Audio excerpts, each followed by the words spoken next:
examination by the Joint Admission and Matriculation Board is a compulsory examination for candidates seeking admission into tertiary institutions in Nigeria.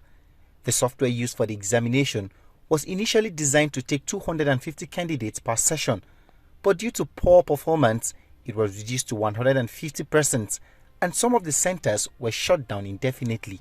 TVC News spoke to some of the teenagers from Kotongura Local Council, about 5 hours drive from Minna, the state capital. They say they've spent all the money on them lodging in hotels for 4 days without receiving any compensation from the exam body, who caused the delay. They are now stranded with no one to turn to for assistance and no hope of writing their exams. The problem is that we are there since 25 on Thursday. The official of the JAMB office, they are always telling us to continue waiting for tomorrow. Up to now, we did not see the tomorrow. They say they have issues with their system. Up to now, we did not see anything. And it's affecting us because we have work May 8th and we are still here. So we don't know whether we're going to write the JAMB or yet. We are just saying that we should be patient, we should be calm. So I'm just praying. Even people that are spending money for lodge per night, 3-5 per night, 4-5. Parents whose children are undergoing this challenge are not finding it easy, as the predicament is equally affecting their lives and businesses. To say the least, it has crippled my business, my movement for the past 1 week.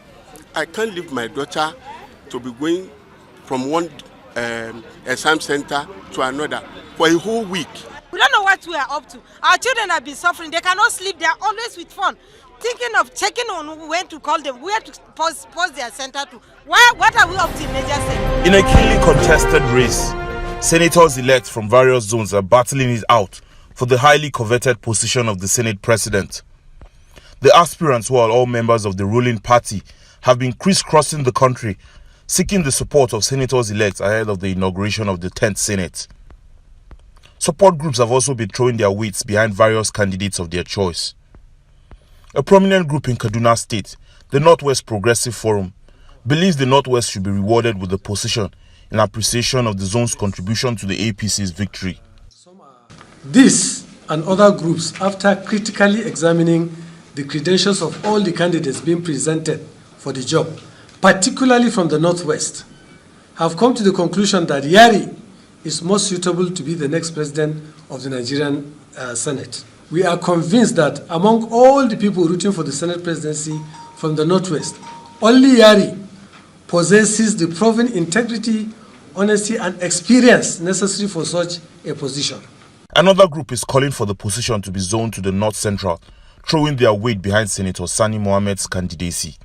They say he possesses the leadership qualities required to lead the Senate effectively and make a positive impact on the country. Serving humanity is the passion and calling of Senator Sani Musa. He is a leader for excellence and a legislator with distinction and class. Senator Sani Musa sponsored over 14 bills in his first 2 years in office.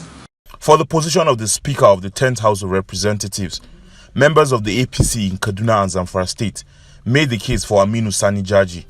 The 2023 general elections have come and gone, leaving in its trail satisfaction on some quarters and discontent in others. The president-elect Bola Ahmed Tinubu has a huge task ahead of him, the task of nation building and weaving together national prosperity. He will be inheriting a backlog from the outgoing government.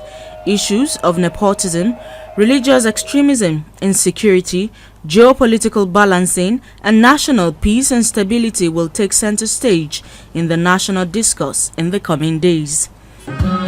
This group of people, organizing the daily hangout countdown to Inauguration Day, says Bola Ahmed Tinubu is no stranger to constructive engagement and dialogue, as he understands the need for a stable polity. What went through to win that hard-fought elections. So when people now sit back in Unity Fountain, calling for interim government, saying that we're not celebrating the victory, we felt that it shouldn't be so. That's why we converged here, and since then, we've been celebrating every day. This election, a lot of us believed that it was time for power to rotate down to the South, but not just to anybody in the South. We wanted it to be somebody with a lot of experience, with a background of achievement, somebody who we knew that would take Nigeria to the next level and to make the Nigerian workers much more productive and much happier. Emergence of Bola Ahmed Tinubu, we see a greater Nigeria, we see a better working environment for the Nigerian workforce.